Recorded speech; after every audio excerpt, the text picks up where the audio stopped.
What in the world has been going on with NIO stock lately? This baby was riding high up in the 60s. Now it's clear back down in the 20s. Is this the end of NIO? Let's dive into the charts and recent news. And if you're not familiar with my channel, my name's Josh. This channel is all about stocks. This is not financial advice. This is all my opinion. Let's get started. I have here the daily chart pulled up, and this is the 3-year time frame. So the best thing to do to see the big picture is zoom out. So that gives you a better look at what the stock's doing overall. So if you take a look here, this is the daily chart, like I said, and back 3 years ago, this baby was trading down here at $9.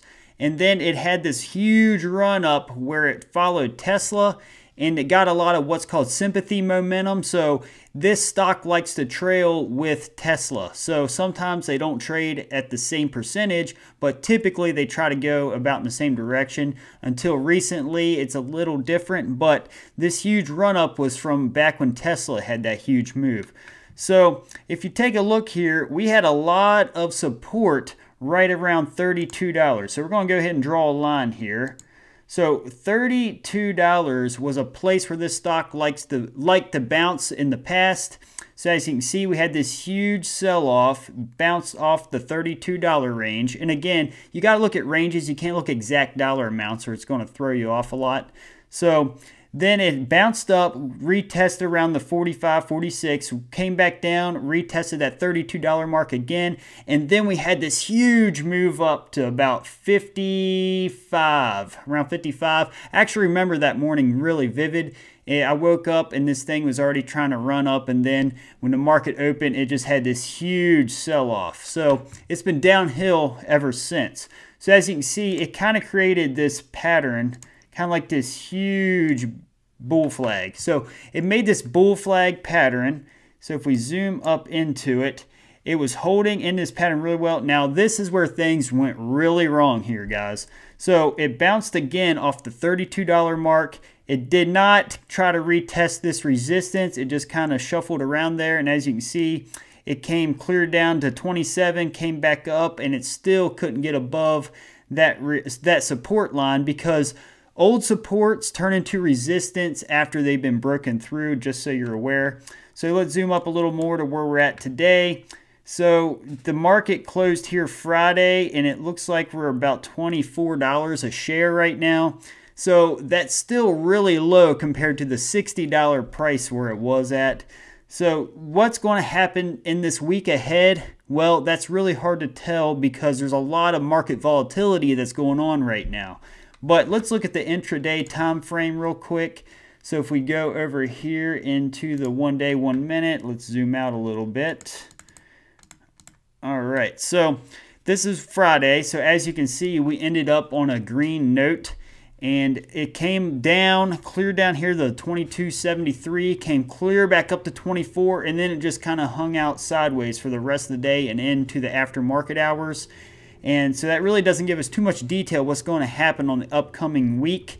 So let's go ahead and look at some news events that might help us predict what's going to happen this week. If you want to know a great free resource, I highly recommend Finviz.com. They show all the technicals, and they also have all the market updates, and they even have a little stock tweet table on the side where you can see what everybody's tweeting about. So let's go ahead and look up NIO on Finviz.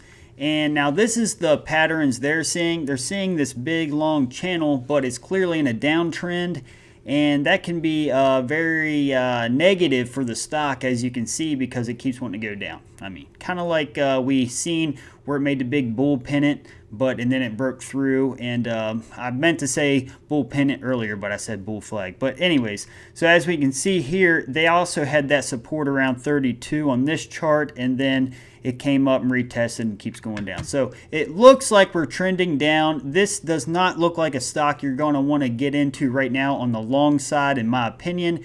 It looks like, if anything, you might want to short it once it gets back up into the mid-30s. But this is not financial advice. This is just clearly my opinion of what I'm looking at to possibly do.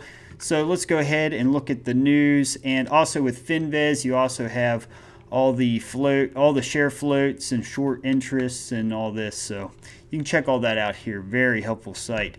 So this is where they also show where the analysts say how much they think it's worth. So we got some saying it's worth 68. We got some saying it's worth 37. We got some saying it's worth 20. So there's all kinds of numbers thrown out there. And the truth about stocks in general, no one knows where stocks are going to go. So let's see the latest news here. Looks like there's an article here by the Motley Fool, and it has 5 discounted growth stocks that can make you wildly rich by retirement. So I assume that must be mentioned there. NEO stock is a slam dunk buy under 20 is what one news article said February 3rd. There's all kinds of great articles here if you want to read them, if you want to visit the site. But stock tweets, it just has a bunch of random people. I never go off anything on stock tweets.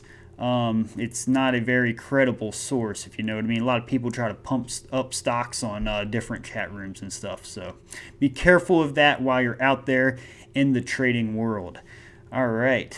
And now let's take a look at the Dow real quick and see what it's looking like. So if we take a look at the Dow Jones here, as you can see, it's hanging right around the 35,000 mark, and it looks like it's just trading sideways, so you really can't get any great information off that. And if you take a look at the NASDAQ, now the NASDAQ looks like it took a nasty spill here recently, and it's also looks like it's in a downtrend, kind of like NEO does. So that's all. The NASDAQ is all tech growth type stocks, so it's going to be way more volatile than the Dow Jones. And the S&P 500 is the top 500 stocks on the stock exchange. So as you can see here, it also looks like it's sideways for the most part, but it definitely looks like it had a big downturn here. And if you're wondering, the corresponding ETF with the NASDAQ is QQQ. So if you look at the chart for QQQ, as you can see, we have this channel that was running up through here pretty strongly.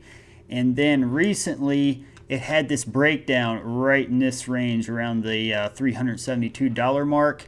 And that was acting as a strong support, this dynamic support. And then again, that's why all these red candles came in. 9 times out of 10, again, when support's broken, it looks like a sign of weakness. So a lot of times what will happen is you get this breakdown below the support, and then it comes back up and will retest, and then it heads back down.